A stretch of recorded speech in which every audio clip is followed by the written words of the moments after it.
বন্ধুরা, আজকে আমরা এসে উপস্থিত হয়েছি ভারতবর্ষের পাঞ্জাবের বারাত শরীফে সিরহিন্দে। কথিত আছে এখানে ৯ জন নবীর মাজার আছে।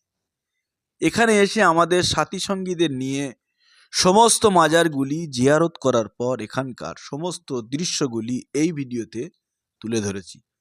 আপনারা সকলেই ভিডিওটি খুব মনোযোগ সহকারে ধীর স্থিরভাবে শেষ পর্যন্ত দেখতে থাকুন। পবিত্র কোরআন মাজিদে ভারতবর্ষের জমিনে কোনো নবী এসেছিলেন কিনা তার কোনো প্রমাণ পাওয়া যায় না। তথাপিও ইসলামী ঐতিহ্য, বিশেষ করে সুফি ধর্মগ্রন্থ ভারতের সিরহিন্দের কাছে পাঞ্জাবের বারাত শরীফে ৯ জন নামহীন নবীর সমাধির কথা উল্লেখ আছে, যাদের কবরগুলি তাদের উচ্চতার কারণে দীর্ঘ।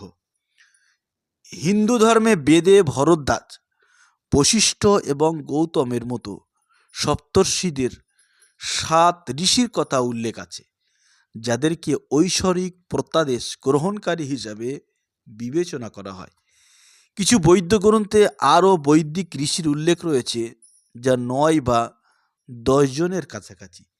বন্ধুরা, আপনাদের মনে প্রশ্ন জাগতে পারে, ভারতবর্ষে আবার নবীরা কোথা থেকে এলো? এর প্রমাণ হিসাবে আপনাদের কাছে তুলে ধরতে পারি পাঞ্জাবের হজরতে মুজাদ্দেদ আলফেসানি রহমতুল্লাহ আলাইহের একটি ভবিষ্যৎবাণীর কথা, যাতে বলা হয়েছে সিরহিন্দের কাছে বারাত শরীফে একটি ঢিবি প্রকাশিত হয়েছিল, যেখানে ৯ জন নবীর কবর রয়েছে, যাদের অনেক আগে সমাহিত করা হয়েছিল, যদিও তিনি তাদের নাম উল্লেখ করেননি। এছাড়াও আরও অন্যান্য ধর্মমতে ভারতবর্ষের নবীদের মাজার আছে, তার প্রমাণ পাওয়া যায়।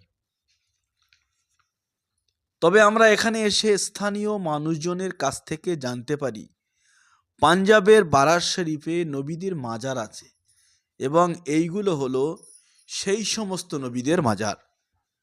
তবে ভারতবর্ষের বিভিন্ন অলিদের মাজার জিয়ারতের সুবাদে আমরা দেখতে পেরেছি বিভিন্ন মাজারে ফুল দেওয়া, চাদর চাপানো, মোমবাতি ও ধূপকাঠি সহ নানা রকম কুকর্মের প্রথা প্রচলিত আছে, কিন্তু এই মাজারগুলোতে কোনো রকম কুকর্মের নিদর্শন আমরা দেখতে পাইনি। এখানে এসে আমাদের প্রত্যেকের মনে একটা শান্তি বিরাজ করছিল। এই জায়গাটি একটি সুন্দর, মনোমুগ্ধকর, নিরিবিলি জায়গা। তবে ফজরের নামাজের পর এই জায়গাটি জিয়ারত করতে খুব সুন্দর ভালো লাগে। এখানে ৯ বা ১০ জন নবীর মাজার সহ মাদ্রাসা ও মসজিদ আছে।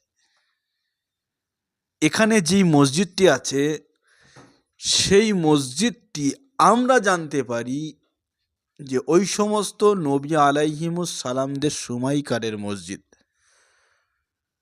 পরবর্তীতে এই মসজিদটি নির্মাণ করে এখন খুব সুন্দরভাবে সাজিয়ে গুছিয়ে তোলা হয়েছে। মাশাআল্লাহ, প্রতি ওয়াক্তে এখানে জামাতের সঙ্গে নামাজ আদায় করা হয়। এ সমস্ত নবী আলাইহিমুস সালামদের মাজার গুলোকে কেন্দ্র করে বাৎসরিক ঔরস মোবারক সংগঠিত হয় এবং দেশ বিদেশের বিভিন্ন ব্যক্তিরা টাকা পয়সা খরচ করে মানুষজনের মেহমানদারি করান।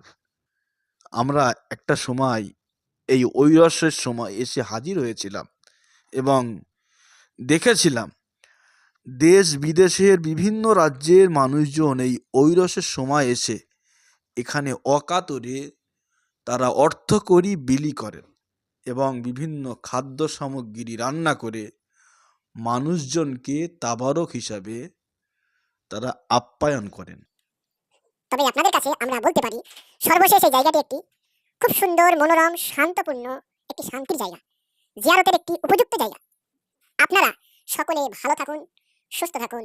খোদা হাফেজ। আসসালামু আলাইকুম ওয়া রাহমাতুল্লাহি তাআলা ওয়া বারাকাতুহু।